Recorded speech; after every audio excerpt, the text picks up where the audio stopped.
kesempatan yang diberikan kepada saya untuk menyampaikan kajian ilmiah ya, rutin di bagian ilmu bedah perkawinan. Pagi ini saya akan menyampaikan topik mengenai jaundice obstruktif. Izin untuk share screen dulu.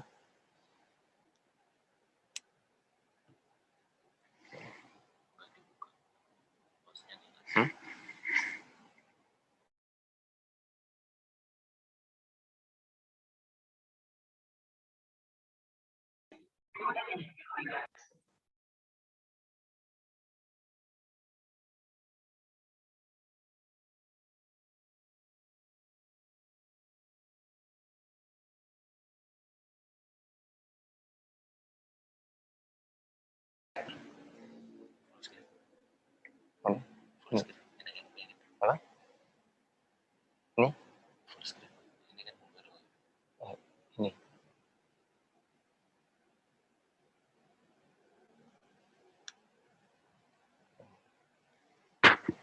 Oke.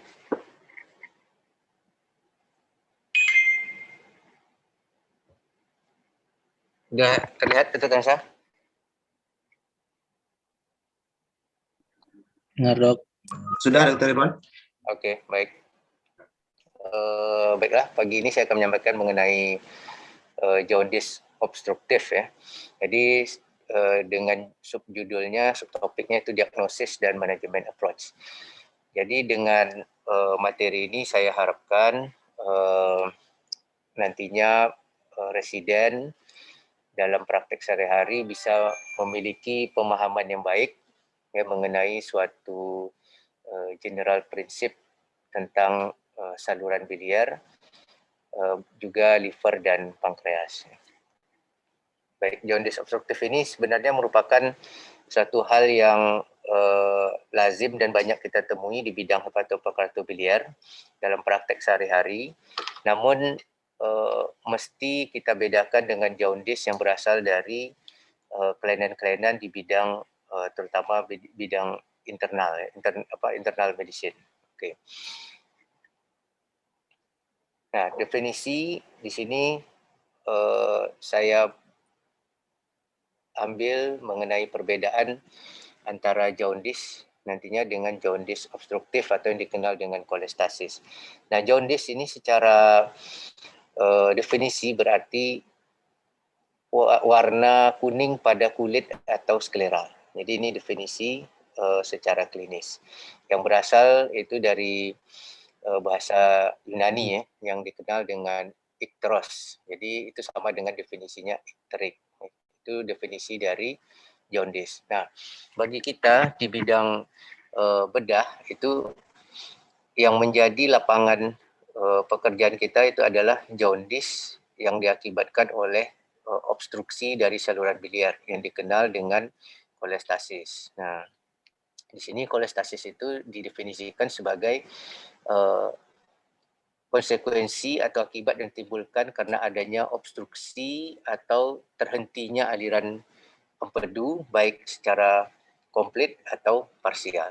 Nah, jadi di sini kalau bisa ya mulai dari sekarang ini sudah bisa membedakan per definisi antara jaundice dengan kolestasis ya, karena definisi ini saja itu sering terbalik-balik ya antara jaundice dengan kolestasis. Nah, jadi misalnya nanti teman-teman mendapat konsul dari penyakit dalam sudah bisa membedakan ini jaundice-nya kolestasis atau karena kelainan di hepar atau prehepatiknya. Ya, kadang-kadang mereka juga konsul hanya untuk membuktikan apakah ini benar kolestasis atau tidak.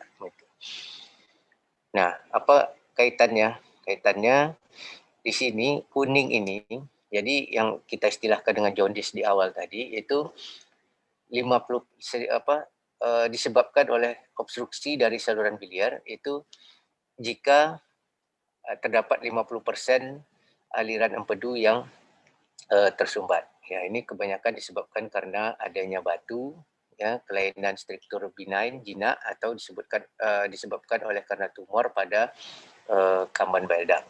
Nah, jadi jaundice juga terdapat pada keadaan-keadaan obstruksi saluran biliar. Nah, itu yang disebut dengan kolestasis. Nah, di kolestasis ini jika lebih dari atau sama dengan 50% baru terjadinya jaundice secara klinis. Nah, kemudian saya sedikit menyampaikan mengenai patofisiologi dan fisiologi daripada pembentukan saluran empedu. Ya. Di sini yang paling penting kita pahami adalah bagaimana terbentuknya empedu. Nah, di sini saya ambil gambar dari buku Sherlock ini. Ini bagaimana secara mikroskopik dari hepatosit, ya, bagian yang atas itu ada sinusoid, ini yang berkaitan dengan pembuluh darahnya, vena, yang ini canaliculi yang berkaitan dengan saluran empedu mikroskopik di dalam liver. Nah, prosesnya ada 4, yaitu ambilan daripada sekresi daripada empedu, kemudian ambilan daripada bahan-bahan untuk pembentukan garam empedu di sinusoid daripada hepatosit, kemudian disintesis di hepatosit dan sekresi melalui canaliculi. Nah, di sini bisa kita lihat ya. Nanti kalau seperti obat-obatan atau toksin, nah itu berkaitan dengan pengambilan di sinusoid.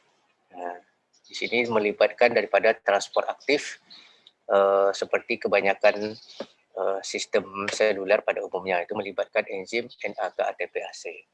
Nah, kemudian mungkin teman-teman residen juga mengetahui mengenai biosalt ini. Nah, sini sedikit saya gambarkan bahwa garam empedu itu terbagi ada yang membagi 2, ada yang 3. Tapi pada umumnya di tubuh manusia itu ada 2, yaitu yang primer dan sekunder. Nah, yang primer ini seperti asam kolik dan kenodioksikolik, serta 1% berupa ursodioksikolik acid.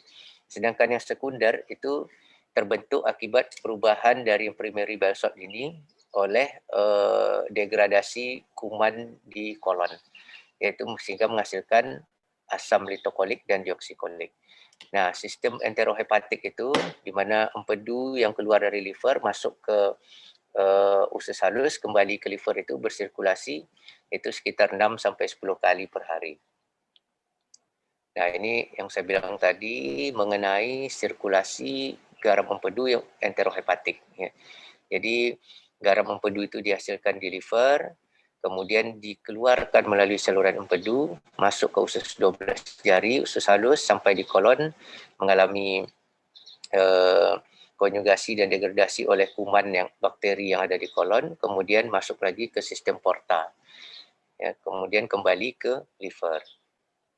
Nah, di sini klasifikasi dari kuning. Ya, jadi setelah pemahaman mengenai sirkulasi enterohepatik tadi, itu kita akan mengklasifikasikan kuning. Ya, jadi patofisiologi yang sirkulasi enterohepatik itu sangat penting untuk menjelaskan bagaimana menjelaskan hal-hal apa saja yang terjadi jika ada sumbatan di saluran empedu. Nah, di sini terbagi ada prehepatik, hepatik, dan kolestatik. Ya. Jadi pre dan hepatik ini sebagian besar itu adalah masalah-masalah di internal medicine atau pediatrik. Nah, yang bagian dari bedah adalah kolestasis. Ya. Kolestasis ini memang paling banyak itu adalah sumbatan di saluran empedu. Nah, penyumbatan ini perlu diingat biasanya ada 3 hal yang paling penting, yaitu bisa penekanan dari ekstralumen, kemudian masalah di intraluminal, kemudian ada di dindingnya, di dinding daripada saluran biliar. Nah, masalah intraluminal misalnya paling banyak itu adalah kalau kelainan benign pada saluran empedu itu disebabkan oleh batu. Nah, kalau pada dinding misalnya itu struktur ya, atau struktur pasca baldak injury atau stenosis yang terjadi karena infeksi. Nah, sedangkan yang bisa juga malignan itu karena tumor seperti kolangiokarsinoma. Sedangkan pendorongan dari luar bisa karena limfadenopati perihilar atau seperti tumor kaput pankreas, tumor pada periampula dan lain sebagainya. Nah, jadi yang menjadi wilayah kita adalah kolestatik. Meskipun sebenarnya definisi kolestatik ini juga mencakup wilayah hepatik. Hepatiknya itu secara mikroskopik yang terjadi pada sistem canaliculi tadi. Ya. Nah, oke. Kemudian, nah di beberapa literatur ya, atau mungkin nanti teman-teman bertemu juga dengan apa namanya, sejawat dari center lain, itu beberapa istilah juga disebutkan, kadang menyebut dengan jaundice obstruktif ini juga dengan surgical jaundice. Nah, jadi saya harapkan nanti misalnya ketemu dengan penguji-penguji nasional di daerah lain, itu ada mengatakan surgical jaundice. Ya. Jadi jangan apa namanya, jangan dibingungkan dengan istilah tersebut. Jadi kolestasis, surgical jaundice, jaundice obstruktif itu merupakan suatu hal yang sama. Nah, di sini akibat kolestasis tadi akan menimbulkan kumpulan gejala-gejala klinis. Nah, di sini dikenal dengan istilah syndrome of cholestasis. Nah, ini akibat tersumbatnya bah. Nah, ini yang seperti saya bilang tadi. Jadi sebenarnya kolestasis itu meliputi bagian dari hepatik dan poshepatik. Yang hepatik itu adalah masalahnya terjadi di sinusoidal, kanalikular terutama ya, karena ekskresinya itu di kanalikuli. Cuman proses ambilannya mulai dari sinusoida. Itu apakah terjadi jadi sinusoid dulu, baru hepatosit, baru kanalikuli. Hingga masalah di ampula vater, misalnya tumor periampula. Nah, di sini secara morfologi kolestasis itu dikenal dari adanya akumulasi komponen biliar ya dari di sel liver dan aliran empedu. Jadi mulai dari hepatosit hingga ke jalannya atau saluran dari empedu. Nah, ini juga yang paling sering ditanyakan untuk agar kalau bisa diingat-ingat ya mengenai mind map untuk menghadapi kasus-kasus jaundice obstruktif. Nah, di sini ada 4 tipe. Nah, yang pertama itu complete obstruction. Nah, jadi dikatakan obstruksi dari saluran empedu itu ada yang obstruksi komplit. Nah, contohnya ini pada umumnya itu malignansi seperti tumor pankreas. Nah, kemudian intermittent obstruction, contohnya batu paling banyak ya, choledocholithiasis atau CBD stone. Kemudian chronic incomplete. Nah, ini biasanya terjadi pada kasus-kasus struktur, kemudian segmental obstruction pada kasus-kasus trauma seperti baldak injury. Kalau malignansi seperti cholangiocarcinoma. Nah, ini tidak perlu dihafal, cuman apa namanya, untuk membentuk pola pikir ya. Jadi nanti misalnya ketemu pasien, kita tanyakan kuningnya sejak kapan, kemudian sebentar kuningnya reda. Nah, itu kita mengatakan pasien ini mengalami intermittent obstruction. Nah, dalam pikiran kita sudah bisa kita memikirkan kemungkinan diagnosis untuk suatu obstruksi saluran biliar yang intermittent. Nah, misalnya paling banyak batu empedu, kemudian yang lain bisa juga seperti tumor periampula, divertical duodenum, ya. Nah, kista koledokal, polycystic liver disease, ada parasit dan hemobilia. Nah, kasus ini sebenarnya untuk saya di M Jamil itu semua ini pernah ketemu, ya, kecuali biliary parasit.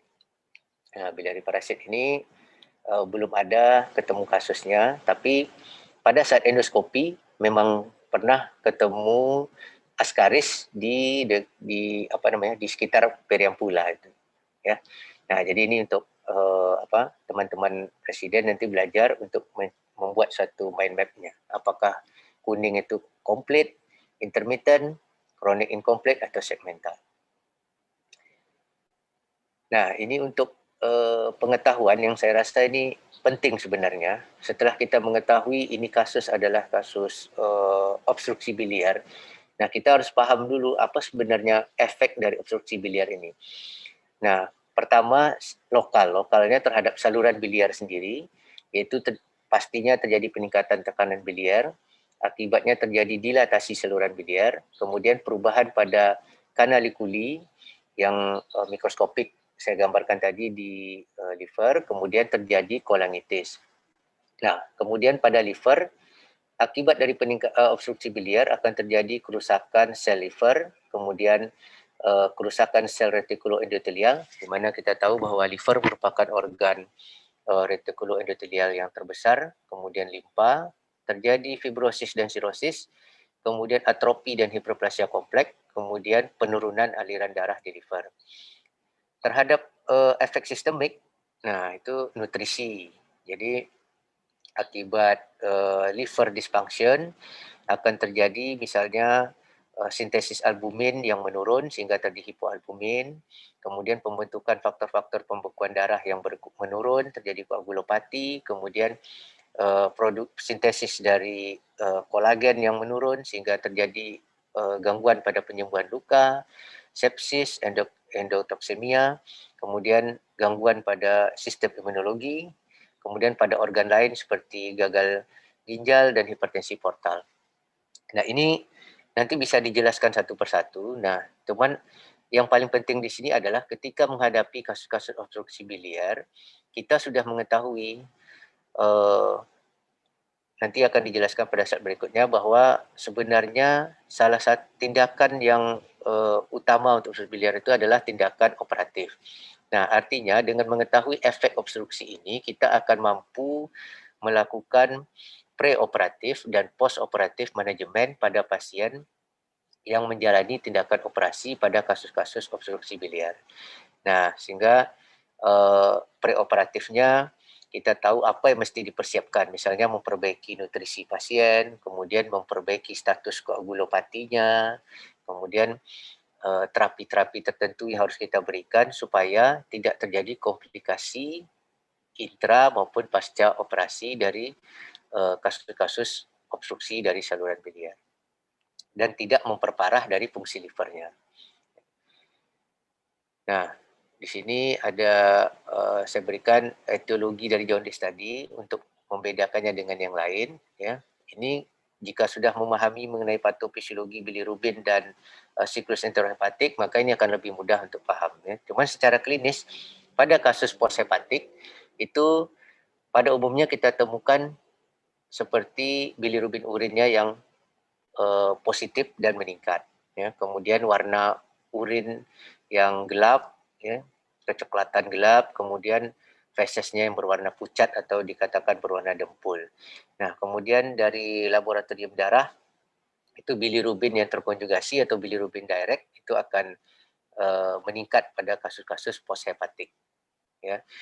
Nah, kemudian urobilirubin urin akan menurun, kemudian bilirubin urinnya itu meningkat. Nah, di sini yang membedakannya dengan kasus-kasus prehepatik dan hepatik. Ya, hepatik ini bisa terjadi dua-duanya, jadi hampir sama, terkadang hampir sama. Antara misalnya bilirubin 1 juga meningkat, bilirubin 2 juga meningkat. Nah, untuk diagnosis klinis, ini mungkin teman-teman juga sudah tahu semua, bisa ditemukan sklera yang kuning, kemudian urin yang berwarna gelap tadi, ya, kemudian feses yang dempul, kemudian yang lain lagi yang paling penting itu adalah gatal-gatal. Jadi kadang-kadang pruritus ini jarang menjadi perhatian, ya, terutama oleh ahli bedah. Jadi kalau pasien kuning kita lihat, misalnya ketemu udah bintik-bintik hitam di kulitnya karena gatal, itu kita bisa memperkirakan kira-kira bilirubin pasien ini biasanya kalau sudah pruritus itu lebih dari 20, minimal di atas 15 mg per desiliter. Nah, itu artinya sudah terjadi toksisitas dari bile salt. Nah, di sini saya ingatkan penting juga untuk melakukan pemeriksaan seperti sklera, ya. Jadi itu walaupun pemeriksaan yang kelihatannya mudah, tapi harus kita periksa. Ya, kadang-kadang dilewatkan saja. Karena begini, karena kadang-kadang pasien dikatakan jaundice obstruktif itu kadang tidak terlihat di badannya itu kuning, baru terlihat di mata. Nah, di beberapa literatur itu dikatakan bahwa sklera yang ikterik itu nilai dari bilirubin darahnya, bilirubin direct itu kalau jika diperiksa lebih dari atau sama dengan 2,5 miligram per desiliter. Nah, jadi itu penting kita periksa. Kadang kulitnya itu belum menunjukkan suatu tanda kuning, terutama pada pasien-pasien yang warna kulitnya mungkin gelap, ya, atau hitam. Jadi orang-orang hitam tuh payah menilai ini kuning apa enggak. Ya. Kalau sering lihat biasanya kalau orang hitam kuning tambah hitam. Ya. Jadi lebih menghitam warna kulitnya. Nah, kemudian yang penting sekali itu adalah riwayat ya. Di sini memang tidak saya tuliskan. Jadi history of penyakitnya. Jadi misalnya kuning, sejak kapan kuningnya. Kemudian yang penting ditanyakan lagi, apakah kuningnya itu semakin lama semakin meningkat. Nah, itu tadi yang complete obstruction, atau dia ada kuning kemudian turun. Nah, itu yang apa tadi, yang intermittent ya. Nah, kemudian gejala-gejala lain itu ada defisiensi pada vitamin A, D, E, dan K. Nah, kemudian untuk yang lain kita tegakkan dengan laboratorium. Nah, di sini yang paling penting memeriksa fungsi liver ya, seperti liver enzim, SGT-SGPT, alkali fosfatase, dan gamma GT ya. Untuk SGT-SGPT itu tidak terlalu spesifik untuk suatu kasus obstruksi, sehingga untuk di klinis, di poliklinik nantinya tolong ditambahkan pemeriksaan alkali fosfatase dan gamma GT. Nah, dari sini kita ini spesifik untuk suatu sumbatan ya, karena enzim ini terdapat di sistem kanalikuli ya, sedangkan SGT-SGPT itu di hepatositnya. Jadi SGT-SGPT ini lebih cenderung menunjukkan liver cell damage, jadi kerusakan pada sel hati atau hepatosit. Sedangkan alkali fosfatase dan gamma GT itu spesifik untuk saluran biliar, terutama yang mikroskopik seperti kanalikuli. Jadi hancur atau kehancuran atau kerusakan pada sistem kanalikuli akan menyebabkan enzim-enzim ini dilepas, sehingga levelnya akan naik ya. Itu. Kemudian kadar bilirubin, kemudian albumin. Albumin ini terutama itu menunjukkan fungsi sintesis daripada sel hati ya, bersamaan dengan faktor koagulasi. Kemudian hal-hal yang lain seperti hemoglobin dan tes fungsi ginjal. Nah, hemoglobin ini juga bisa menunjukkan ke suatu diagnosis tertentu ya, terutama apa namanya ya, artinya ini lebih cenderung ke malignansi ya, kalau HB-nya misalnya rendah ya gitu. Kemudian yang lain itu adalah di sini belum saya tuliskan, itu seperti anemia ya. Jadi kaitannya tadi, jika pasien ditemukan kadar hemoglobin yang rendah, dikatakan anemia, kita cari.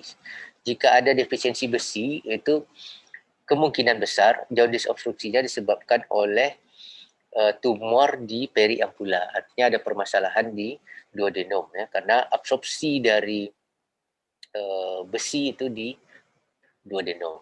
Ya.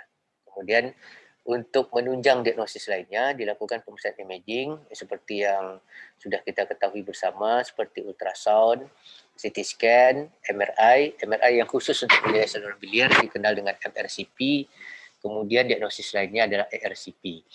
Nah, di sini perlu saya tekankan lagi ya, bahwa ERCP ini sebenarnya adalah suatu pemeriksaan diagnostik, bukan terapeutik. Yang terapeutik itu kita tidak menyebut dengan istilah ERCP. Jadi misalnya kita mau melakukan apa? Misalnya tumor di kaput pankreas, pasiennya kuning, jaundice obstruktif. Kita mau melakukan stenting biliar, maka dikatakan endoscopic stenting gitu ya, endoscopic biliary stenting. Jika ada batu empedu dikerjakan dengan endoskopi, maka dilakukan endoskopi stone extraction. Nah, jadi itu perlu diingat ya bagi teman-teman residen, karena istilah ini sering tertukar, dan beberapa center jika menguji itu pengujinya sering agak idealis dengan istilah ini ya, sementara di sebagian besar kita kalau bilang endoskopi biliary stenting itu ERCP. Nah, jadi itu salah ya. ERCP ini sebenarnya adalah suatu tindakan diagnostik, karena dulu MRI untuk melihat saluran biliar dan pankreas itu belum begitu maju, sehingga orang dulu mengerjakan RCP.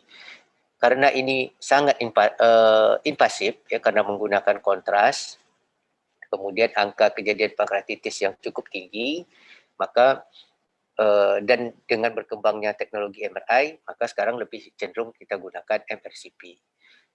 Oke, nah kemudian itu sekilas mengenai imaging. Nah, ini tadi physical sign dan symptom yang saya gambarkan, tapi ini masuk semua antara gejala klinis yang prehepatik, hepatik, dan poshepatik. Nah, Jadi kita temukan seperti pembesaran liver, kemudian adanya asites, ya. Ya pada kejadian obstruksi biliar yang kasus-kasus post hepatik itu juga jika terjadi jangka panjang itu juga akan menyebabkan gejala-gejala hepatik. Jadi misalnya seperti saya katakan tadi efek pada saluran biliar ke hepar tentunya. Nah, makin lama itu heparnya akan membesar, nanti jika lebih lanjut lagi akan terjadi atrofi. Nah, artinya jika obstruksi itu berkelanjutan akan menyebabkan eh, terjadinya sirosis, ya, kerusakan liver yang berat dengan berbagai gradingnya. Nah, kemudian manajemen.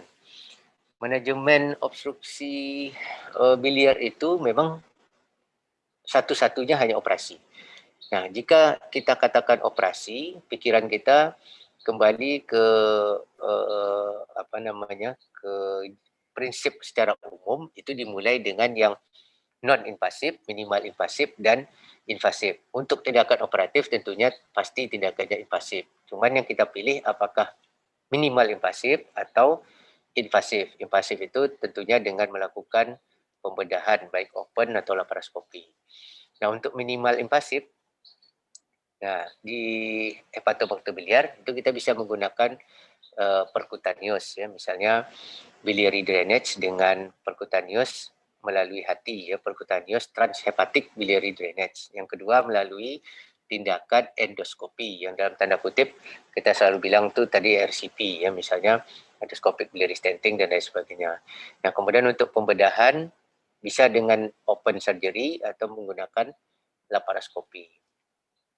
Nah, untuk tindakan mungkin tidak lebih jauh saya jelaskan di sini, mungkin nanti pada session-session berikutnya, karena pada kesempatan ini saya ingin menanamkan general prinsip gitu ya untuk teman-teman residen mengenai kasus jaundice obstruktif ini. Bagaimana secara umum manajemennya dan pemeriksaan penunjang. Nah, sebelum kita melakukan terapi pembedahan baik minimal invasif maupun yang invasif pada pasien jaundice obstruktif, nah kita perlu mempertimbangkan hal-hal lain, ya, seperti komorbid pada pasien. Apakah ada pasien ini gangguan jantung dan lain sebagainya. Kemudian yang perlu diingat lagi itu adalah efek dari jaundice obstruktif tadi terhadap saluran biliar, empedu, dan sistemik. Nah, misalnya tadi saya bilang ada infeksi. Ya, jadi pasien kuning itu cenderung mengalami endotoksimia. Ya, karena garam empedu yang dikeluarkan ke intestinal itu juga berfungsi atau berperan sebagai mengikat endotoksin dari kuman-kuman yang ada di intestinal tract kita, terutama di kolon. Nah, sehingga jika tidak ada bile salt, garam empedu, maka endotoksin itu akan mudah masuk ke dalam sistem porta. Sistem porta sehingga akan melalui liver akan tersebar secara sistemik. Nah, sehingga pasien itu akan mudah mengalami infeksi, SIRS, bahkan mengalami sepsis. Nah, seperti itu. Jadi, apa tindakan dan itu akan muncul kalau kita paham itu akan tampak pada terapi yang kita berikan. Nah, misalnya sebelum pasien menjalani tindakan operasi, maka kita memberikan garam empedu sintetis. Nah, misalnya diberikan ursodeoksikolik asid. Ya, itu kita berikan pada pasiennya. Contohnya misalnya kita berikan Udafak. Nah, itu untuk mengurangi ini, untuk mengurangi komplikasi pasca operasi dan memperbaiki fungsi livernya. Di samping bile salt itu sendiri juga ada peran untuk meningkatkan imunologi dan hepatoprotektor. Nah, beberapa hepatoprotektornya itu bisa kita tambahkan misalnya N-acetylcysteine. Ya. Jadi N-acetylcysteine ini di samping sebagai mukolitik itu juga berperan sebagai hepatoprotektor dan itu cukup baik, ya, dibanding seperti kita memberikan apa namanya hepatoprotektor kurkuma dan sebagainya. Jadi efeknya cukup bagus, ya, N-acetylcysteine.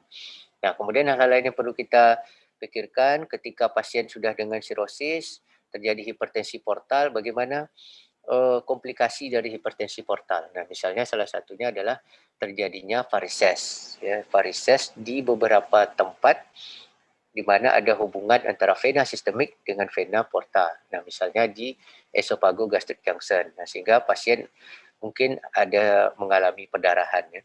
Nah, di sini nanti kita grading juga. Kadang-kadang tidak ada pasien mengalami muntah darah atau melena atau hematoskesia, tapi fesesnya kadang-kadang perlu diperiksa. Kayak tadi anemi pasiennya, ternyata ada darah yang keluar, tapi secara mikroskopik. Gitu. Nah, itu yang perlu kita pertimbangkan. Nah, kemudian yang lain lagi misalnya adalah status koagulasi. Ya, jadi itu diperiksa PT, APTT, dan INR. Gitu ya. Itu perlu dilakukan pemeriksaan itu. Nah, misalnya terjadi koagulopati, nah langkahnya misalnya kita memberikan fresh frozen plasma. Itu misalnya FFP, ada beberapa literatur boleh diberikan preoperatif. Nah, mungkin saat operasi juga diberikan. Itu. Oke, yang sangat penting adalah preoperatif preparation ini. Jadi bagaimana status nutrisi pasien kita perbaiki dulu ya, karena dengan orang gangguan fungsi liver tadi, nah sudah status nutrisinya jelek, nanti pada saat operasi juga hipoalbumin berat, akhirnya terjadi komplikasi pada luka. Kemudian koagulasi, kemudian ada tidaknya infeksi saluran biliar, terutama kolangitis, ya. Jadi persiapan antibiotik. Nah, pada kasus-kasus dengan kerusakan fungsi hati, kita perlu tahu antibiotik apa saja yang bisa diberikan dan yang tidak bisa diberikan. Artinya yang bisa memperparah fungsi livernya. Nah, yang paling penting lagi adalah kita melakukan dekompresi atau drainasi biliar sebelum operasi. Nah, di sini sebenarnya masih debatable di beberapa center berapakah kadar bilirubin yang optimal untuk dilakukan tindakan operasi. Nah, ada beberapa menulis dengan cut off point-nya 10, ada yang 15 ya, tapi biasanya tidak lebih dari 10. Lebih dari kalau kita berpatokan ke transplant hati saja itu 2 mg per desiliter. Artinya lebih dari 2 itu sudah banyak komplikasi yang akan terjadi. Nah, artinya kita perlu tindakan dekompresi sebelum melakukan definitif operasi pada saluran biliar. Contoh dekompresi tadi adalah dengan melakukan perkutan, misalnya perkutan kolesistostomi atau percutaneous transhepatic biliary drainage, atau kita melakukan dengan tindakan yang lebih invasif, minimal invasif, misalnya dengan endoscopic biliary stenting. Yang invasif misalnya bypass prosedur ya, yang seperti teman-teman sudah ketahui. Oke, demikian yang bisa saya sampaikan.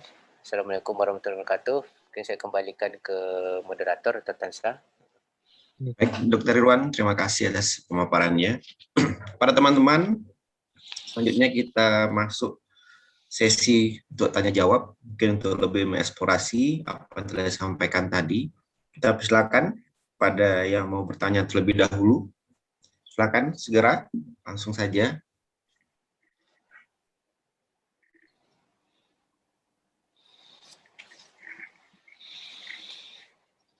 Ada yang mau bertanya? Kalau tidak, saya akan tunjuk yang tidak sebagai penanyanya. Assalamualaikum, Dok. Ya, Waalaikumsalam. Silakan Dr. Emek Buboy. Saya bertanya, Dok.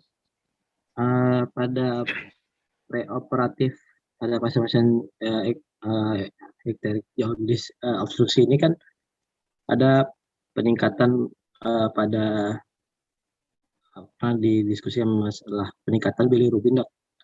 Pada peningkatan bilirubin, bilang dokter lebih baik sebelum operasi dilakukan penurunan pada angka dari bilirubin tersebut. Izin bertanya, Dok, bagaimana cara menurunkan untuk bilirubin tersebut, Dok, sedangkan pasien terjadi obstruktif gitu, Dok? Gitu, Dok. Oke, baik. Langsung dijawab aja, Dr. Tansa. Ya, silakan Dr. Irwan.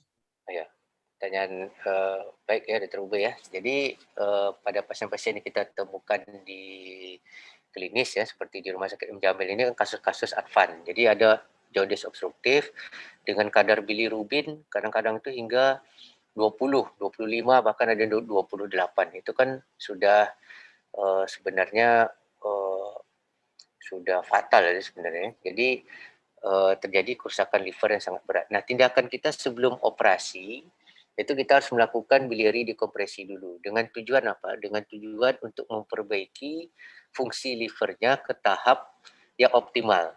Kalau ke normal tidak bisa. Dari boleh dibaca di beberapa buku hepatobiliar ya. Untuk hepatosit ya, dan fungsi hati itu bisa kembali normal itu dalam waktu 21 hari. Itu di buku Bras. Kalau di buku Bloomgard itu 7 minggu ya, sama. Dalam waktu 7 minggu. Paling cepatnya itu 21 hari. Tapi rata-rata 6 sampai 7 minggu baru bisa kembali menjadi normal. Nah, sementara yang kita harapkan di sini adalah bilirubin yang optimal. Nah, makanya saya bilang tadi di beberapa center itu ada yang mengatakan bahwa morbiditas dan mortalitasnya akan berkurang jika dikerjakan misalnya di bawah 10. Nah, semakin rendah semakin baik. Semakin mendekati normal semakin baik. Jadi kita mengejar fungsi hati yang optimal sehingga nutrisinya membaik. Nah, misalnya dari albuminnya, nanti albuminnya dengan hati. Jadi hati ini dia organ yang bisa beregenerasi dengan baik. Nah, jadi jika fungsinya obstruksi biliar tadi diperbaiki, maka fungsinya akan menjadi baik. Ya, akan menjadi baik lagi. Nah, jadi fungsi liver meliputi fungsi metabolisme, fungsi sintesis, dan fungsi ada dikatakan fungsi spesifik, yaitu berkaitan dengan produk-produk tertentu dari liver. Nah, fungsi sintesis misalnya albumin. Nah, albuminnya akan meningkat dengan dekompresi tersebut. Nah, kemudian fungsi koagulasi, protrombin, trombinnya akan meningkat sehingga nilai PT-NR-nya akan menjadi baik.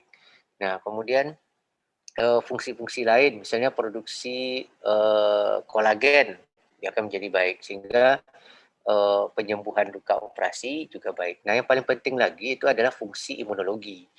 Jadi dikatakan, saya bilang tadi, yang fungsi spesifik tadi adalah bahwa fungsi imunologi yang berkaitan dengan sel cover, ya sel cover, kemudian atau cover cell itu yaitu paling banyak di hati, kemudian NK cell, ya, natural killer cell. Di mana kita tahu bahwa sel-sel ini sangat berperan dalam penghancuran dari antigen atau mikroba. Nah, jadi kita harapkan dengan dekompresi, makanya dekompresi itu penting adalah untuk mendapatkan fungsi hati yang optimal sehingga morbiditas dan mortalitas pasien ini bisa menurun. Itu ada terubah ya. Oke. Udah paham nih terubah?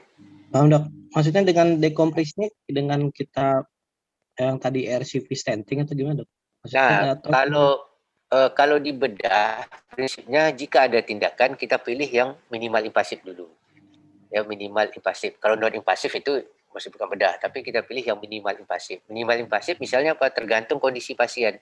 Kadang kita lihat pasiennya sangat, keadaan umumnya sangat berat sekali gitu ya. Sehingga kalau kita memilih endoskopi stenting, itu kan butuh pembiusan.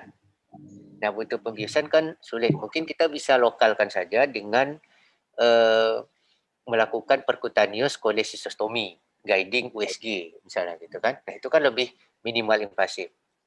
Ya, kalau misalnya kondisi pasiennya lebih baik dari itu, nah kita bisa dibius, artinya kita bisa melakukan tindakan endoskopik biliary stenting, kita pasang stent biliar. Nah, jika lebih lagi kita bisa melakukan biliodigestif bypass. Tapi biliodigestif bypass ini sebaiknya itu jadi opsi terakhir ya.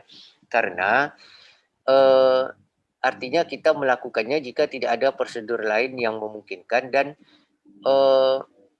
itu pun dalam tanda kutip bisa menjadi prosedur yang definitif. Misalnya tumor kaput pankreas yang unresectable. Artinya biliodigestif bypassnya itu suatu tindakan definitif. Nah, jika kita menilai bahwa tumor kaput pankreasnya bisa nanti suatu saat menjadi resectable, sebaiknya jangan menggunakan biliodigestif bypass karena operasi kedua akan menjadi lebih rumit.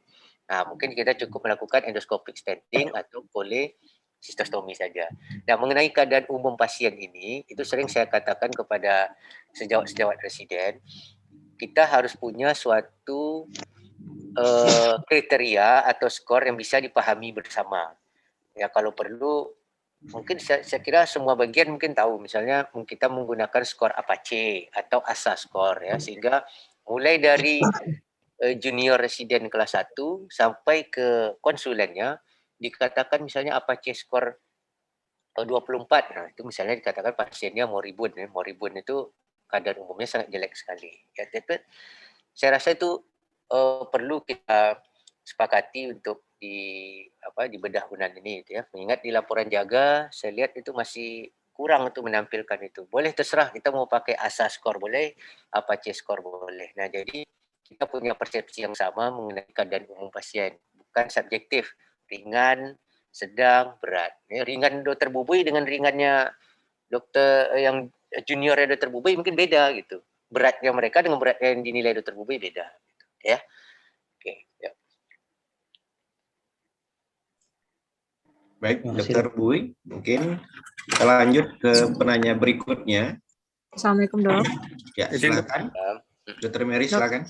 Izin bertanya dok, melanjutkan pertanyaan dari dokter Bubui tadi. Setelah kita lakukan dekompresi pada ikteriknya, namun setelah kita tunggu 21 atau 6 sampai 7 minggu pun kita tunggu tidak terlalu banyak perubahan signifikan pada perubahan bilirubinnya. Nah, itu tuh tindakan kita bagaimana? Apakah tetap kita lakukan tindakan yang invasif lagi untuk menurunkan bilirubinnya, atau tetap kita lakukan pengangkatan tumornya jika resectable?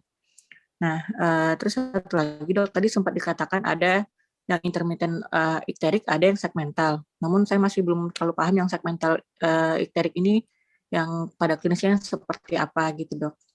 Mungkin itu aja dok, terima kasih. Assalamualaikum. Oke, baik. Waalaikumsalam. Terima kasih Dr. Mary. Jadi setelah kita melakukan dekompresi biliar tersebut, itu kan memang kita tidak bisa menunggu lama ya Dr. Mary ya. Jadi kalau kita tunggu 6 minggu itu artinya itu bisa normal Dr. Mary. Jadi seperti saya bilang tadi, kita mencari yang optimal. Makanya dikembangkan beberapa penelitian berapa cut off point bilirubin itu yang bisa kita kerjakan dengan morbiditas dan mortalitas yang kecil. Nah, misalnya salah satu jurnal yang pernah dikeluarkan oleh Departemen Bedah FKUI ya, itu Prof. Toar itu pernah, kalau tidak salah saya, cut off point mereka itu 10. Nah, sebenarnya bagus juga kalau di UNAN ini kita lakukan penelitian seperti itu, karena kasus kita lumayan banyak sebenarnya, jadi kita bisa melakukan berapa cut off point kita yang optimal untuk dilakukan tindakan operasi. Karena kalau kita menunggu 6 minggu, tergantung penyakit dasarnya. Kalau malignansi mungkin 6 minggu pasiennya bisa-bisa sudah memburuk. Nah, kecuali kalau benign bisa lebih aman. Nah, jadi itu yang penting kata-kata optimalnya. Jadi dekompresi biliar hingga didapatkan fungsi liver yang optimal. Jadi setelah kita melakukan dekompresi, kita periksa. Nah, biasanya kita melakukan periksa fungsi liver itu dalam waktu 3 sampai 5 hari pasca dekompresi. Nah, seperti pada beberapa kasus itu saya lihat lumayan signifikan. Dari 20 bisa turun jadi 13. Bahkan saya pernah dapat pasien yang jadi normal beneran malah dalam nggak sampai. Jadi artinya berapa kadar optimal, bahkan fungsi liver yang optimal untuk kita lakukan tindakan operasi. Mungkin Dr. Mary juga pernah waktu di gestip dilihat habis dekompresi biliar itu pasiennya segar. Nah, pada saat kuning itu dia lemas, nafsu makannya berkurang, kemudian gatal-gatal. Nah, ketika kita lakukan dekompresi biliar, pasiennya merasa semangat gitu. Jadi lebih bergairah, semangat makannya mau, nafsu makannya meningkat, kemudian gatal-gatalnya berkurang. Nah, jadi itu di center kita perlu penelitian berapa nilai optimal dari kadar bilirubin tersebut. Nah, yang kedua, di sini tersangkut juga mengenai sistem pembayaran ya, seperti BPJS itu ya. Jadi kan kalau pasiennya pulang lagi, masuknya lama, itu sebenarnya itu indikator-indikator relatif, tapi itu sangat berpengaruh terhadap manajemen kita. Oke. Nah, jadi kata kunci terjadi adalah berapa kadar dan fungsi hati optimal untuk dilakukan tindakan operasi, pembiusan dan lain sebagainya. Nah, kemudian pertanyaan yang kedua tadi apa? intermittent Yang itu ya. segmental icteric, Dok. Oke. Yang intermittent itu contohnya paling banyak kan di batu. Jadi itu biasanya pasien mengatakan kuningnya yang sekarang ini lebih kurang dari yang kemarin. Biasanya pasiennya tahu itu. Kadang dia melihat dari telapak tangan. Telapak tangannya itu katanya kuning. Kalau mata biasanya anaknya atau keluarganya yang lihat. Kalau pasiennya jarang. Kecuali kalau kuningnya benar-benar jelas dan dia lihat di cermin ya. Tapi rata-rata bilang telapak tangan ini kurang kuningnya, Dok, itu katanya. Nah, itu yang intermittent. Tapi kadang-kadang dia naik lagi kuning, nanti berapa hari lagi turun kuningnya. Karena misalnya kayak batu CBD itu dia mobile, batunya itu mobile. Jadi tidak menyumbat lama. Nah, kalau yang segmental tadi, yaitu contohnya kalau klinis kuningnya sama, Dr. Mary. Tapi kita lebih ke penyebabnya. Jadi historinya kita gali. Jadi misalnya pasiennya itu punya riwayat pasca operasi, misalnya operasi kolesistektomi. Nah, tahu-tahu setelah operasi kolesistektomi, pasiennya kuning. Nah, sebelum waktu operasi kolesistektomi itu pasiennya tidak kuning. Berarti kecurigaan untuk batu yang migrasi ke CBD kecil. Nah, mungkin ini apakah ada suatu bile duct injury nih, gitu kan? Jadi mungkin CBD-nya bisa transeksi atau kepotong. Nah, kemudian contoh lainnya kolangiokarsinoma. Nah, kolangiokarsinoma yang menyumbat ke salah satu biliary duct yang utama, misalnya cabang kanan right hepatic duct, itu udah cukup membuat kuning, teman-teman. Karena secara volume liver kanan lebih besar daripada liver kiri.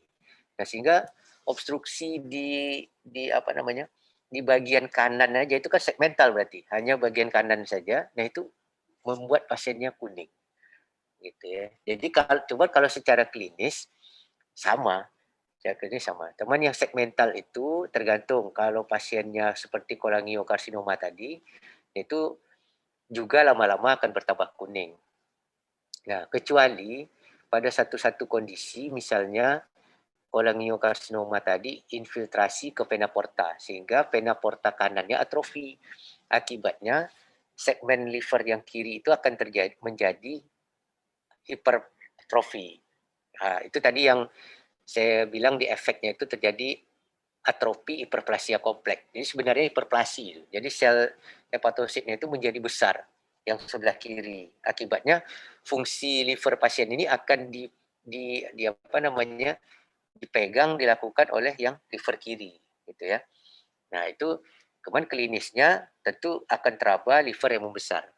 Tapi kalau untuk kuningnya mungkin juga ada penurunan karena fungsi livernya membaik dengan hipertrofi atau hiperplasia tadi.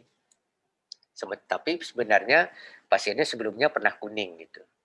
Yang sekarang kuningnya menurun. Nah, itu contoh yang segmental tadi. Gitu. Tapi yang lain sebenarnya bile duct injury ya. Tergantung artinya segmental ini di saluran biliar cabang mana dia yang tersumbat. Gitu. Tapi kalau cabangnya kecil-kecil biasanya nggak kuning, Dr. Mary.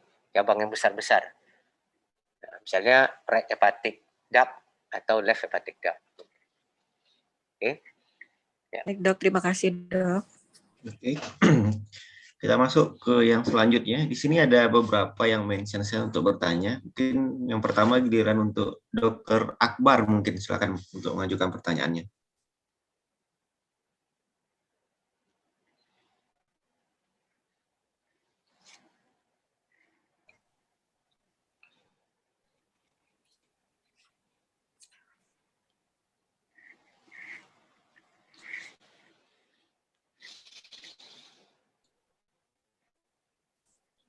Atau Dr. Akbar mungkin?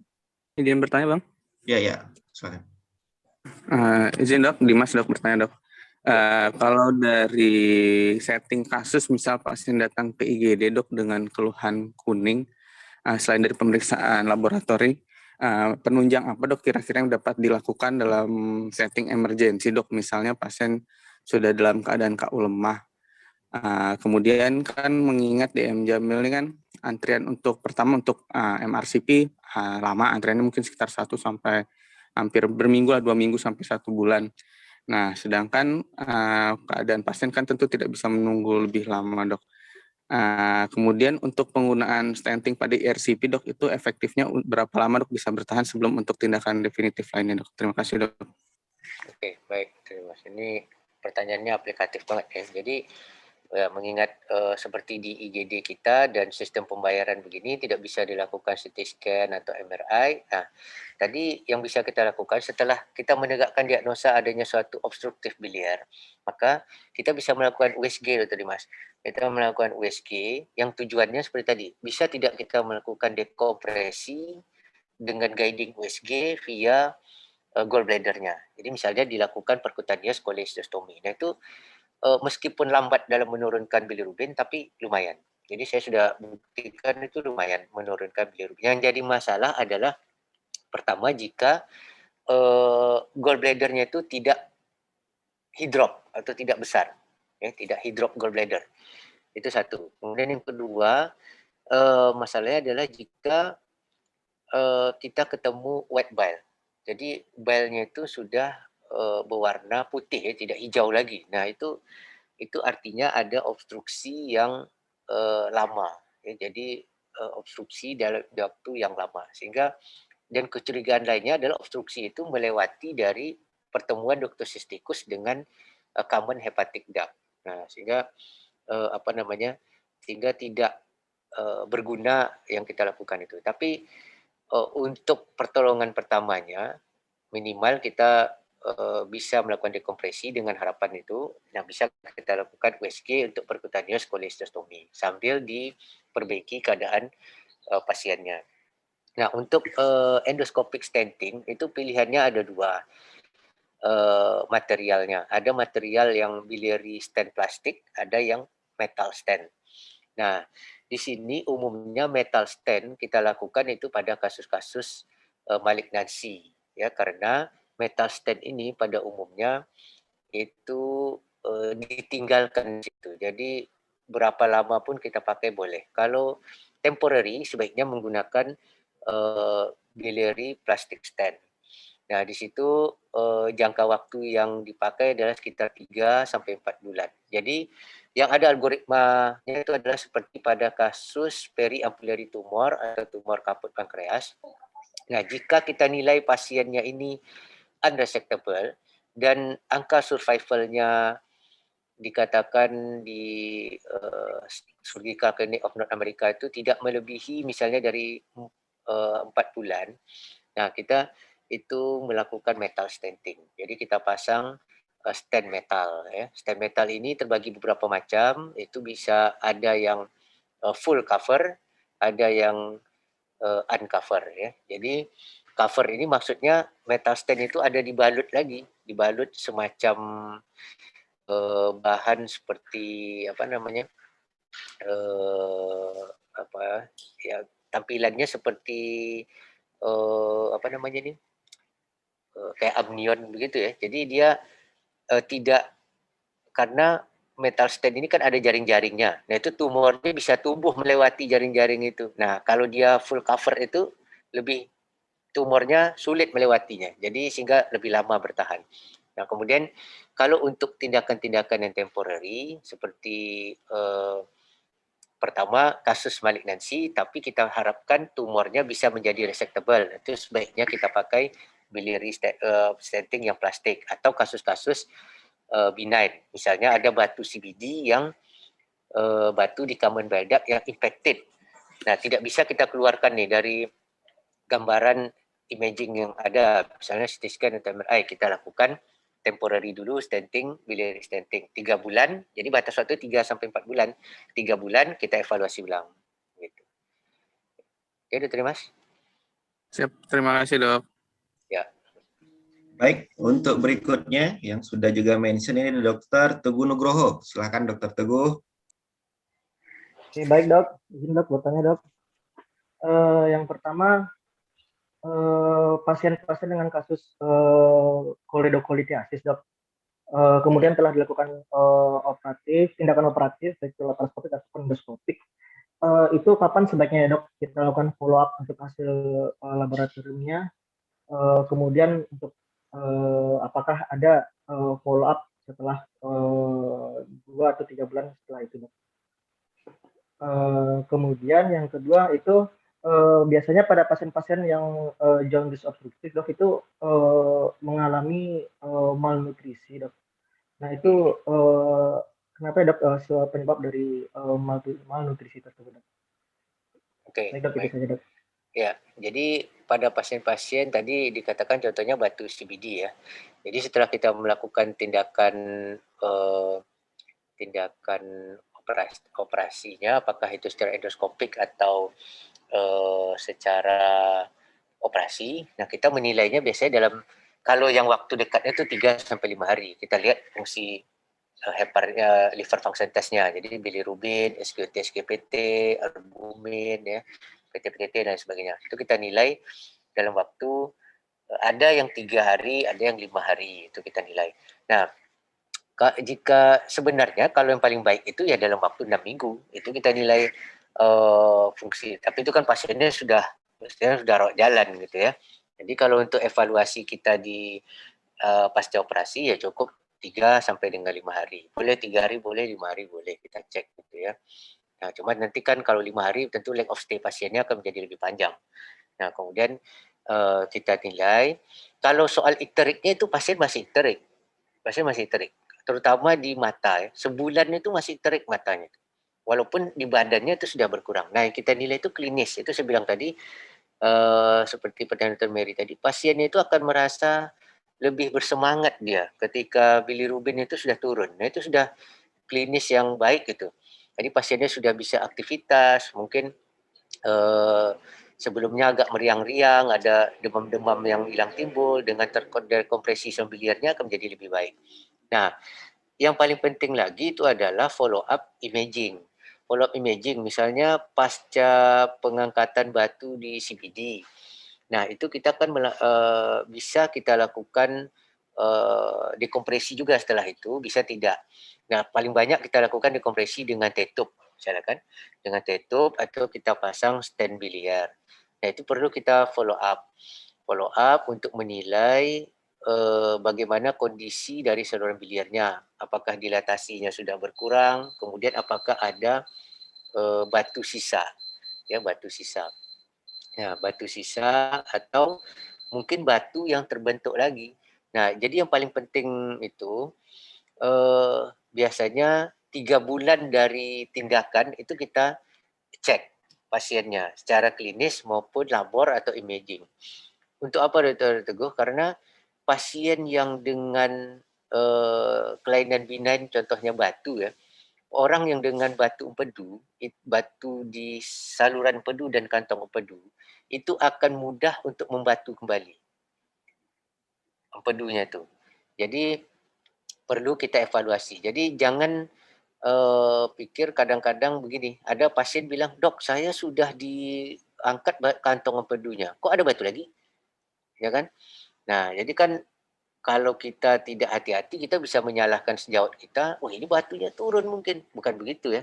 Jadi ada penelitian bahwa itu berkaitan dengan genetik. Salah satunya peranan dari apolipoprotein A dan musin. Jadi pada bile salt itu ada kandungan itu yang menyebabkan kondisi atau kekentalan dari cairan empedu orang dengan seseorang dan orang lain itu berbeda. Jadi ada penelitiannya, diambil cairan empedu orang yang ada batu, ya dilakukan ex vivo di laboratorium, dicampur dengan bilirubin, dicampur dengan cairan empedu orang normal, itu terjadi koagulasi. Nah, artinya dalam waktu rank 3 bulan tadi itu bisa terbentuk batu lagi. Jadi bukan batu yang migrasi dari kantong empedu ke CBD, bukan ya. Jadi bisa batu yang terbentuk kembali. Nah, makanya di sini penting kita kasih tahu pasiennya beberapa hal yang berkaitan dengan faktor risiko, misalnya obesitas, ya. Kemudian pada wanita katanya itu ada pengaruh pemakaian hormonal seperti KB. Nah, kemudian diet, ya. Jangan juga pasien dilakukan diet kurangi aja lemak gitu ya, karena kebanyakan batu itu di kita bukan batu kolesterol, batu infeksi. Kalau diet tanpa lemak sama sekali, justru bile-nya itu jarang keluar ya. Artinya kan kalau ada lemak baru dia kontraksi untuk pencernaan lemak. Nah, kalau diet tanpa lemak sekali justru berbahaya. Itu ya. Jadi balnya akan semakin kental. Nah, jadi itu pentingnya evaluasi Dr. Teguh. Jadi kalau untuk labornya mungkin dalam 3-5 hari dalam masa rawatan, untuk yang seterusnya mungkin dalam 3 bulan. Cuman yang paling penting itu edukasi pasiennya. Jadi mengenai faktor-faktor risiko terbentuknya batu kembali. Nah, paling penting lagi ada yang sangat menarik itu adalah obat cacing. Nah, jadi ternyata batu infeksi di kita itu kebanyakan infeksinya berasal dari infeksi parasit, dari cacing. Ya. Bukan cacing yang masuk dalam saluran pedu, bisa juga cacing yang masuk dalam saluran pedu, tapi itu cacing-cacing yang kecil, ya seperti liver fluke, ya, atau Fasciola hepatica. Tapi ini cacing ascaris, jadi ada kuman di badan cacing tersebut. Ya, jadi itu yang ascending infection ke saluran biliar. Oke. Atau yang lain-lain misalnya tipoid, ya, tipoid Salmonella typhosa itu dia dormannya di saluran biliar, kantong pedu. Jadi itu yang penting edukasi pasiennya. Kemudian masalah nutrisi ya. Nah, nutrisi itu berkaitan dengan kerusakan fungsi hati, terutama pada kasus kita ini dibedah karena kasus obstruksi. Seperti saya bilang tadi bahwa obstruksi biliar tadi dengan peningkatan tekanan saluran biliar sehingga itu akan merambat ke atas hingga ke hepatositnya, sehingga hepatosit itu akan terjadi kerusakan, akibatnya akan terjadi gangguan pada fungsi hepar. Nah, itu ada dikatakan contohnya ada namanya itu, namanya Mesnel ya. Mesnel itu Mesnel liver function itu dia membagi 3. Jadi ada berkaitan dengan fungsi metabolisme, kemudian fungsi spesifik dari liver yang seperti saya bilang tadi itu cell cover dan NK cell, kemudian ada fungsi sintesisnya itu. Jadi fungsi filtration. Kalau sintesis itu masuk fungsi metabolisme. Nah, jadi yang berkaitan dengan nutrisi tadi itu salah satunya adalah peran dari albumin. Ya, makanya pasiennya itu cenderung malnutrisi. Di samping itu kalau secara garis besar kalau terjadi kerusakan fungsi hati, otomatis juga terganggu fungsi yang lain, misalnya fungsi glikogenolysis, ya kan? Nah, pembentukan glikogenesis, gluconeogenesis juga terganggu. Kalau dari sisi protein, pembentukan albumin misalnya gitu ya. Kemudian pencernaan lemak sendiri juga terganggu sehingga pasiennya akan terjadi defisiensi vitamin-vitamin yang larut dalam lemak. Misalnya vitamin A, D, E, dan K, ya kan? Nah, itu dan akibat proses itu semua pasti akan terjadi malnutrisi. Gitu. Oke. Ya, paham ya? Terima kasih, Dok. Ya. Oke, selanjutnya kepada Dr. Ahmad kita silakan. Assalamualaikum Dok, izin bertanya Dok. Waalaikumsalam. Ya, Dr. Ahmad. Jadi pada pasien-pasien dengan kasus pasien datang ke IGD dengan tampilan jaundice, ikterik, kemudian dengan fasilitas yang kita miliki, kadang-kadang kita melakukan pemeriksaan bilirubin, di mana di sini baik bilirubin direct dan indirectnya itu sama-sama tinggi, Dok. Kemudian kita lakukan untuk mengeksklud diagnosis, salah satunya misalkan kita curigai ada tumor, dulu ada kita kenal dengan Coffey-Sherlock, tidak ada. Tetapi kan kita tidak bisa melakukan penunjang radiologis, Dok. Nah, dari kriteria diagnostik yang apabila ditemukan pada pasien-pasien yang kita masih ragu nih, apakah ini intrahepatal jaundice atau extrahepatal jaundice, yang secara signifikan ada nggak point of standar kriteria gitu, Dok, dengan klinis yang masih samar-samar gitu, Dok. Yang kedua, salah satu kasus emergensi dari jaundice obstruction ini kan ada juga yang kolangitis, Dok. Kolangitis akut yang disebabkan oleh karena ada infeksi dan adanya batu. Pada pasien-pasien yang sudah kita ketahui misalkan ada koledocholitiasis, biar dia resiko tidak terjadinya kolangitis, terus dalam manajemennya kan itu sesuai dengan Tokyo Guideline yang kita gunakan. Jadi untuk di daerah mungkin untuk kasus kolangitis tahapan awal kayak penggunaan antibiotik masih bisa. Tahapan evaluasi, follow up, dan indikasi, oh ini sepertinya antibiotik udah nggak bisa lagi nih, harus drainase biliar nih. Nah, itu bagaimana dok, kriterianya masih belum begitu mengerti. Terima kasih dok. Oke, baik. Terima kasih Dr. Ahmad. Jadi untuk kasus yang seperti saya digambarkan di tabel tadi ya, jadi kalau jaundice obstruktif itu post hepatik jelas surgikal. Nah, pada kasus-kasus intrahepatik itu akan meragukan. Jadi kedua-dua komponen yang baik klinis atau labor itu akan sama-sama terjadi peningkatan. Nah, jadi kasus-kasus intrahepatik itu bisa juga didefinisikan sebagiannya termasuk kepada jaundice obstruktif karena menyangkut dengan struktur mikroskopis seperti kanalikuli tadi. Itu kan sebenarnya saluran biliar itu. Tapi kalau dari yang besarnya kita lihat saluran biliar itu kan di CBD, CHD ke atasnya akan menjadi saluran biliar intrahepatik, ya, intrahepatik biliarida kecil-kecil sampai mikroskopiknya kan kanalikuli, baru ke hepatosit. Nah, sebenarnya itu makanya beberapa kasus intrahepatik itu juga menunjukkan peningkatan pada komponen yang sama dengan post hepatik. Nah, permasalahannya adalah kita mencari tahu apa etiologinya.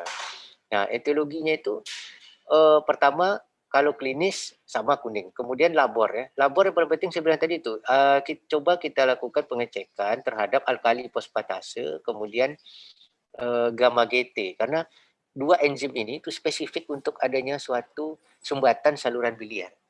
Nah, jika kasus itu lebih dominan di liver cell damage-nya, maka itu SGLT, SGPT akan lebih dominan, terutama SGPT. Antara dua itu yang lebih spesifik SGPT. Itu akan lebih dominan. Nah, tapi kalau menyangkut kanalikuli hingga ke bawah itu, nah itu alkali fosfatase, gamma GT. Nah, itu spesifik banget ya, kalau diperiksa itu. Nah, jadi lakukan pemeriksaan itu sehingga kita bisa menyingkirkan kemungkinan penyebab liver cell damage-nya. Ya. Contoh, misalnya saya lihat di sini kadang-kala itu ya dikasih paracetamol. Paracetamol itu terkenal dengan obat yang dapat merusak liver, ya, paracetamol itu. Jadi artinya ketika paracetamol itu terjadi toksisitas paracetamol, nah itu maka SGLT-SGPT akan tinggi. Nah, beda dengan kalau dia ada penyumbatan di kanalikuli yang yang akan mengakibatkan alkali fosfatase dan gamma GT-nya tinggi. Nah, begitu Dokter Rahmat. Jadi cari yang spesifik-spesifiknya. Nah, untuk penunjang imaging, memang sampai saat ini saya rasa tidak ada cara lain. Kita harus menentukan menggunakan imaging seperti CT scan atau MRI. Ya. Sebenarnya yang paling baik itu kalau untuk menilai yang intrahepatik itu MRI. Ya. Meskipun di sini sering kita mintakan CT scan 3 fase, tapi yang lebih spesifitas dan spesifitas tinggi itu adalah MRI, tapi dengan basic gadolinium base. Ya, gadolinium base. Nah, di sini saya tanya gadoliniumnya ada, tapi mungkin masih mahal untuk dikerjakan. Jadi kalau ada gadolinium base, artinya dia menggunakan kontras tapi pakai gadolinium. Nah, itu lebih bagus. Kalau tidak ada, cukup CT scan 3 fase. Ya, karena kadang-kadang ketemu lesi yang kita nggak tahu ini lesinya apakah malignan di hati atau bukan malignansi. Nah, itu pakai gadolinium base itu. Ya, itu MRI, basicnya MRI dengan gadolinium base. Kemudian CT scan trifasik. Ya. Nah, untuk laborat yang tadi alkali fosfatase sama gamma GT. Nah, faktor-faktor lain bisa kita cari juga, misalnya pemeriksaan AFP, ya, alfa fetoprotein itu bisa. Nah, itu kan kadang-kala bisa menyingkirkan ini HCC atau tidak, gitu ya. Nah, jadi contoh perbandingan yang paracetamol tadi itu Dr. Ahmad, itu misalnya kolangiokarsinoma yang udah menjalar sampai ke intrahepatik, ya. Nah, itu kan alkali fosfatase gamma GT-nya akan tinggi karena di SWOT kamu bisa baca itu, di SWOT bisa dicari, itu ada tulis bacaannya mengenai bahwa alkali fosfatase dengan gamma GT itu spesifik untuk di saluran. Jadi menilai integritas saluran. Jadi bilirida integrity judulnya. Jadi integritas saluran yang rusak akan meningkatkan kedua enzim ini. Tapi kalau liver cell damage, yang tadi SGOT, SGPT enzimnya, ya, terutama SGPT yang khasnya. Oke, paham ya? Nah, memang harus ke penunjang. Kalau klinis sebenarnya sama-sama kuning pasiennya gitu. Ya, sulit memang. Jadi harus kita gali historinya bagaimana. Kemudian pertanyaan kedua apa tadi? Kolangitis, Dok. Nah, mengenai kolangitis itu cukup sampai saya ini pakai Tokyo Guideline 2018 ya, memang belum ada pembaharuannya, tapi masih aplikatif, masih applicable. Yang penting kalau di daerah kamu tahu dulu itu yang mild, moderate atau severe, gitu ya. Nah, kalau severe itu mesti dirujuk ke kalau di luar negeri itu ya tertiary center ya, jadi yang ada HPB-nya. Nah, kalau yang secondary itu udah harus mulai dengan dekompresi biliar. Nah, ditambah dengan antibiotik. Kalau yang mild itu cukup antibiotik. Ya. Nah, untuk dekompresi biliar yang kamu bisa lakukan yaitu percutaneous cholecystomy yang paling sederhana, ya kan? Nah, dengan guiding USG. Nah, tapi itu saya bilang tadi kesulitannya adalah jika gallbladder tidak hidrops. Ya, kalau tidak hidrop gallbladder nggak bisa.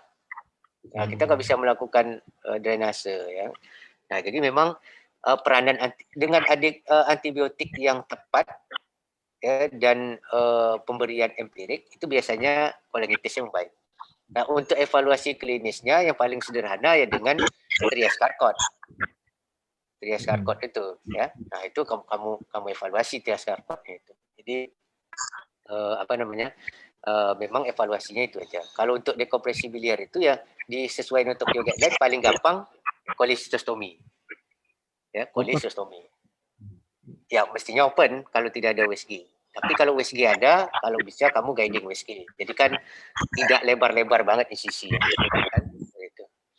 Oke, baik gitu ya. Berarti setelah kita lakukan dekompresi dengan open cholecystomy misalkan di daerah, berarti Ya. kan epideminya biasa kan salah satunya oligokolitisis. Berarti kapan kita lakukan tindakan definitifnya gitu, Dok? Setelah tindakan definitif tergantung kondisi pasien. Nah, itu saya bilang tadi. Jadi tercapai nggak dengan tindakan dekompresi tadi, tercapai nggak fungsi hati yang optimal untuk dilakukan pembiusan dan operasi. Jadi kalau kita operasi ini kan bukan cuma operasi saja, pembiusan juga kan. Ya, karena obat-obat anestesi itu akan dimetabolisme di hati. Nah, mungkin di sini kamu pernah lihat saya operasi, kadang anestesi yang ini pasiennya bangunnya jadi lama. Ya kan? Nah, karena itu tadi. Ya, mungkin anestesi juga perlu kerjasama dengan kita bahwa untuk sama-sama meningkatkan knowledge mengenai obat-obatan yang berpengaruh terhadap liver. Artinya kan obat-obat itu dimetabolisme di liver. Sekarang livernya dalam keadaan rusak. Nah, jadi lama bangunnya. Jadi makanya kita mendekompresi itu pertama menurunkan angka mortalitas morbiditas karena infeksi, kolangitis maksudnya. Kemudian yang kedua memperbaiki fungsi hati. Jadi tapi bukan jadi normal. Yang optimal untuk operasi dan pembiusan. Gitu ya. Kalau klinis kamu nilai, kalau kolangitis trias Charcotnya. Nah, untuk dekompresi yang paling applicable di daerah ya cholecystomy. Nah, antibiotiknya dibaca nanti antibiotiknya apa yang paling baik untuk saluran biliar. Yaitu beda-beda guideline beda-beda. Tapi seperti cephalosporin generasi ketiga masih ditambah trinidazole. Oke. Itu untuk antibiotiknya apakah harus dicukupkan dulu berapa hari atau bisa secara bersamaan dengan itu nanti, Dok? Ya, mestinya bisa bersamaan. Saya bisa bersamaan. Ya. Kecuali kamu mau melakukan observasi, ya mungkin bisa 5 hari sampai 7 hari observasi. Ya. Tapi kalau bisa dilakukan tindakannya langsung, ya lakukan tindakannya definitif. Gitu. Terima kasih, Dok. Ya. Baik, terima kasih Dr. Irwan dan Dr. Ahmad. Mungkin kita buka untuk satu pertanyaan terakhir kalau masih ada.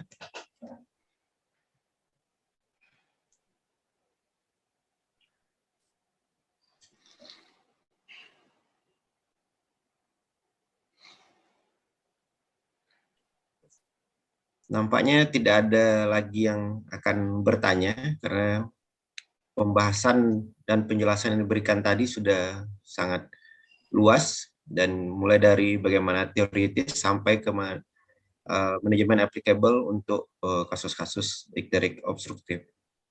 Mungkin bisa kita cukupkan, Dr. Irwan.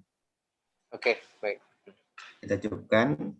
Terima kasih banyak kepada Dr. Irwan atas kajian pagi ini. Mudah-mudahan di lain waktu bisa bertemu lagi untuk kajian berikutnya dengan materi yang berbeda. Kemudian kepada teman-teman semua, terima kasih atas kehadirannya pagi ini. Untuk selanjutnya kita serahkan kembali kepada Dr. Rizky. Mungkin ada pengumuman yang akan disampaikan. Kepada Dr. Rizky, kita persilakan. Dr. Daan, kayaknya ada Dr. Tanza. Mungkin ada yang mau disampaikan. Baik. Enggak, saya kira enggak ada Dr. Rizky. Ya. Saya kira mau nanya aja sama Dr. Irwan, Ya, berangkat ke bagian bedah jam berapa tadi nih? Bagi kita untuk maju ujian nasional dan menjadi terburu-buru di akhir masa pendidikan itu sangat tidak mengenakkan. Anda stres, kami pun di Prodi juga stres menghadapi ini. Jadi dari awal dipersiapkan dengan baik, gitu ya. Nah, sehingga nanti pada ujian nasional semuanya diharapkan lebih berjalan dengan lancar. Mungkin itu saja, Dr. Tanza. Terima kasih. Dr. Rizky, terima kasih, Dr. Rizky. Baik, ini juga mengingatkan untuk diri saya sendiri, mungkin juga kepada teman-teman yang lain, untuk kita semakin lebih giat lagi. Mudah-mudahan apa yang kita cita-citakan dapat tercapai sesuai dan tepat dan waktunya. Baik, untuk mengakhiri acara pada pagi ini, sekali lagi saya ucapkan terima kasih kepada Dr. Irwan atas kajiannya pagi ini, kemudian kepada Dr. Rizky sebagai SPS, kepada Dr. Daan atas kehadirannya pagi ini pada acara kita, dengan mengucapkan wabillahi taufiq wal hidayah. Wassalamualaikum warahmatullahi wabarakatuh. Waalaikumsalam. Waalaikumsalam. Waalaikumsalam warahmatullahi wabarakatuh. Terima kasih Dr. Daan, Dr. Irwan.